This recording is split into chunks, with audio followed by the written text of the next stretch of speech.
Jurus Menteri Keuangan Purbaya Yudi Sadewa untuk menggenjot ekonomi domestik melalui suntikan likuiditas senilai 200 triliun rupiah ke 5 bank milik negara telah berjalan sekitar 1 bulan. Kebijakan ini, yang ditetapkan melalui KMK nomor 276 tahun 2025, bertujuan sederhana, membuat uang yang menganggur di sistem keuangan mengalir deras ke sektor real. Evaluasi dari Bank Indonesia, BI, dan Otoritas Jasa Keuangan, OJK, menunjukkan hasil yang campur aduk. Likuiditas perekonomian memang naik drastis, namun ada satu masalah kronis yang menghambat, suku bunga kredit perbankan masih enggan turun. Mengapa uang 200 triliun rupiah ini belum sepenuhnya mengalir? Berapa besar selisih penyaluran antar bank BUMN? Dan kapan Purbaya memprediksi efek penuh dari jurus ini akan terasa? Dalam 20 menit ke depan, kita akan bedah hasil evaluasi kebijakan moneter Purbaya ini. Likuiditas tersuntik, M0 dan M2 melonjak. Gubernur Bank Indonesia, Peri Warjio, mengonfirmasi bahwa kebijakan penempatan dana pemerintah ke 5 bank himbara, BNI, Mandiri, BTN, BRI, dan BSI, ini langsung mencapai tujuan awalnya, meningkatkan likuiditas perekonomian. Peri menjelaskan langkah Purbaya ini telah mendorong kenaikan jumlah uang beredar.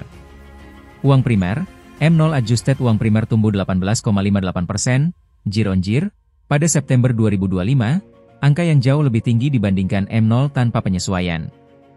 Ini dipengaruhi oleh ekspansi keuangan pemerintah pada tagihan bersih kepada pemerintah pusat, Net Claims on Government NCG. Uang beredar luas, M2 pertumbuhan M2 per Agustus 2025 juga meningkat dari 5,46% menjadi 7,59%, year-on-year, didukung oleh pelonggaran moneter BI dan suntikan dana pemerintah.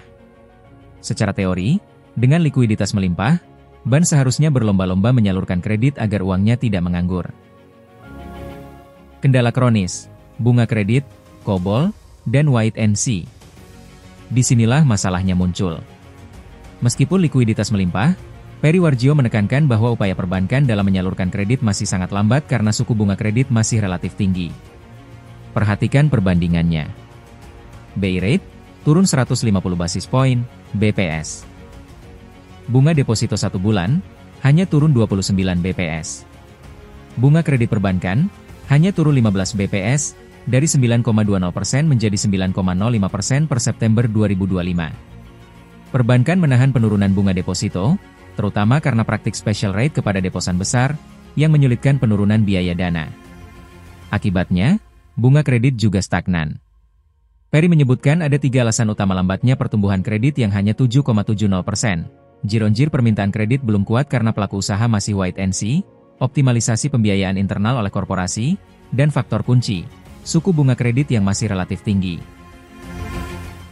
Kinerja berbeda dan utang menganggur, Undis Burset Loan. Ketua Dewan Komisioner OJK, Mahendra Siregar, mengonfirmasi bahwa kecepatan penyaluran kredit antar bank yang menerima dana 200 triliun rupiah itu sangat bervariasi. Host, mengutip Mahendra, ada yang sudah mendekati 70%, ada yang di kisaran 50%, ada yang masih di bawah itu, masih di 20 hingga 30%. Perbedaan ini menunjukkan bahwa efektivitas kebijakan ini sangat bergantung pada strategi dan kesiapan masing-masing bank himbara. Selain itu, BI menyoroti tingginya fasilitas pinjaman yang belum dicairkan, Undis Burset Loan, yang mencapai 2.374,8 triliun rupiah, atau 22,54% dari total plafon kredit. Ini artinya, dana pinjaman yang sudah disetujui masih menganggur. Mayoritas utang menganggur ini ada pada segmen korporasi di sektor perdagangan, industri, dan pertambangan. Dampak dari kebijakan penempatan dana ini, menurut HSBC Indonesia, memang tidak bisa muncul secara instan. Bank asing tersebut mencatat stabilitas dan tidak melihat adanya penarikan giro yang signifikan, menegaskan bahwa butuh waktu untuk melihat progres dari kebijakan baru. Menteri Keuangan Purbaya Yudi Sadewa sendiri memahami hal ini.